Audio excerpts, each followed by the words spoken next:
Alrighty, welcome back. I am on the last two questions of this assignment.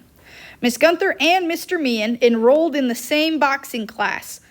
The following function represents how many matches Mr. Meehan wins over time. F of x equals x plus 3. The function that represents how many matches Miss Gunther wins over time is represented by the following function. F of x equals, typo alert, this should be a 2. F of x equals 2 to the x times 3. And sorry about changing that, I made a mistake. There we go, all fixed. All right, here are the two questions for us to think about. Who will have won more matches by the 20th night?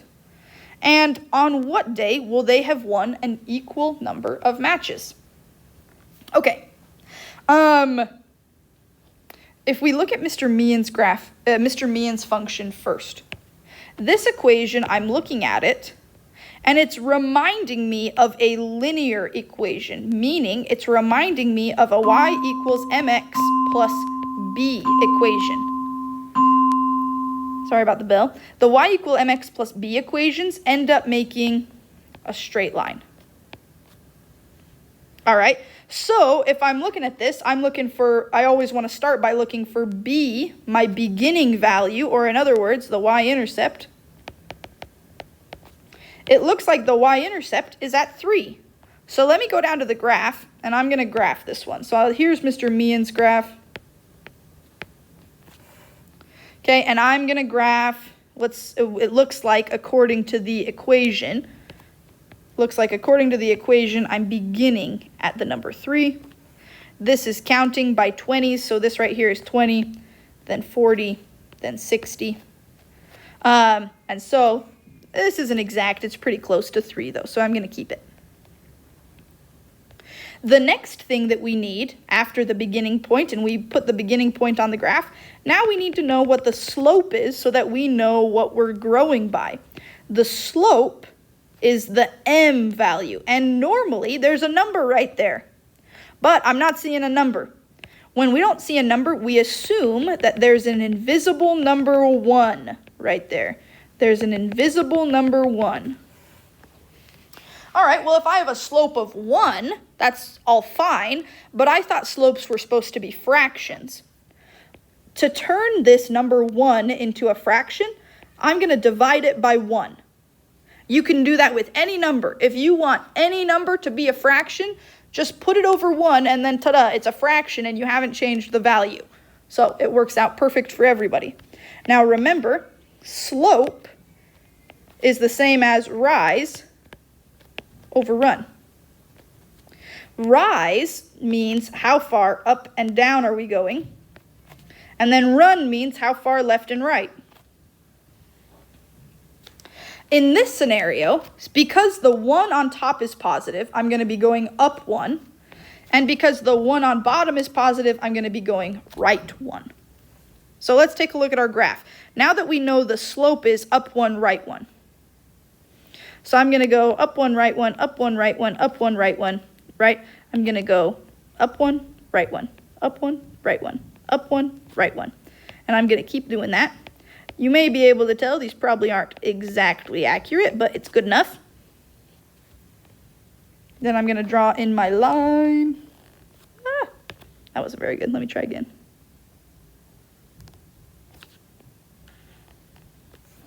And there we go, graphed Meehan's. Next up, let's look at Gunther's.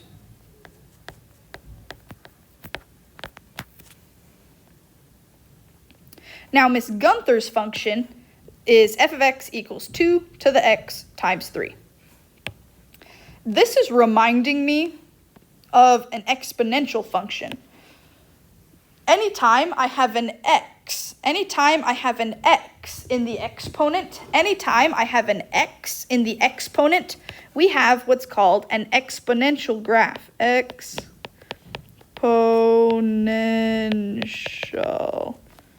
exponential graph. Pretend that says exponential. I don't know what's happened to the pen. There we go. Ish. An exponential graph looks like this. Whoop. And it curves up.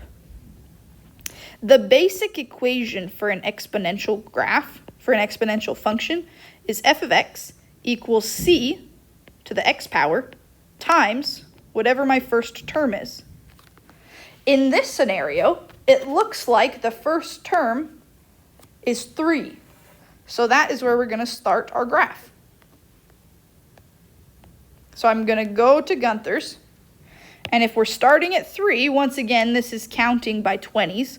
So I'm going to go 20, 40, 60. Okay, and if I'm starting at 3, I'm going to put the point like right there. Maybe not exact, but it's pretty close. And then it looks like, according to the equation, the number that we're growing by is 2. And since this is exponential, I know I'll be multiplying by 2 every time. So if I were to draw a table of Miss Gunther's graph, oops. On one side, I would have the number of, let me just make sure, matches wins over time. Okay.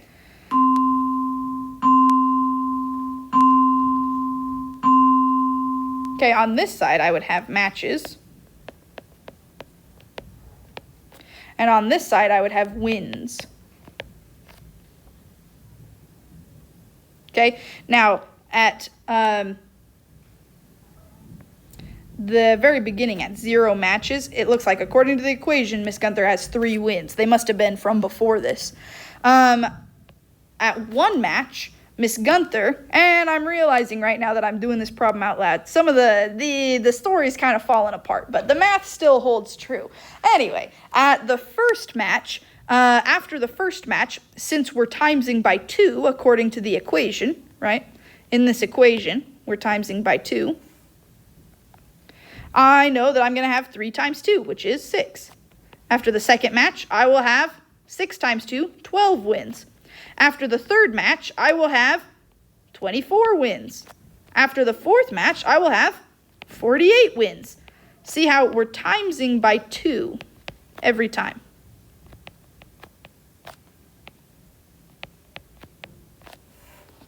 All right, so start at 3. 0, 3 is my first coordinate point.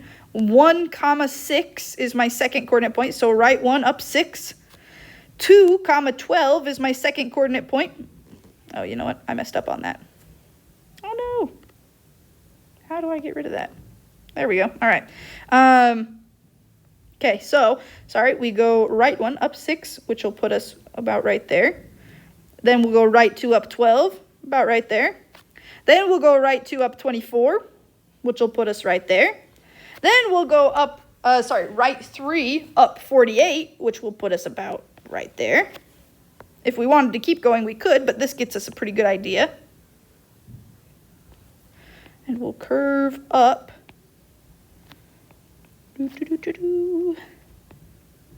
We're going straight out the top. All right, now that we have those graphs, let's take another look at these questions. Who will have won more matches by the 20th night? Okay, so, okay, sorry. The way I would recommend solving this, let's start with Mr. Meehan's. I don't know why it's messing up on the letters. There we go. Mr. Meehan's graph, Mr. Meehan's function says f of x equals 3, equals x plus 3. In order to figure out on the 20th night what the answer will be, anywhere I see an x, I'll put a 20. So f of x equals 20 plus 3. So I believe that would be 23. Okay, 23 matches. Let's see how many Gunther wins. So for Gunther's,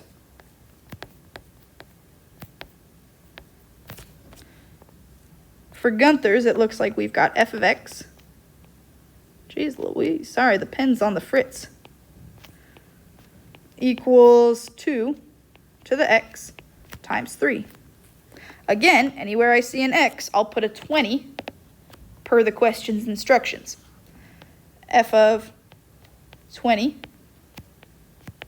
equals 2 to the 20th power times 3, which I can't do in my head very well, so I'm going to type this into a calculator. 2 to the 20th power. What the heck? All right, here we go. I don't know why it jumped up like that. All right, we're going to go 2 to the 20th power. I'm doing this in my calculator, times 3. And I get 314,000. Oh, no, I goofed up. 3,145,728. So that's a lot of matches. You can see by the 20th night, Miss Gunther will have won a bunch more than Mr. Meehan will have won. All right, on what day will they have won an equal number of matches? Let's take a look at the graph. When will Mr. Meehan and Miss Gunther's match number be equal? Well, the one place on the graph where the numbers line up and they're exactly the same is right here at 3. So when on the day that they've won 3 matches is day 0. And so I will say day 0. Okay, if you need help with anything in this part, that's just fine. Come and see me. Talk to you later.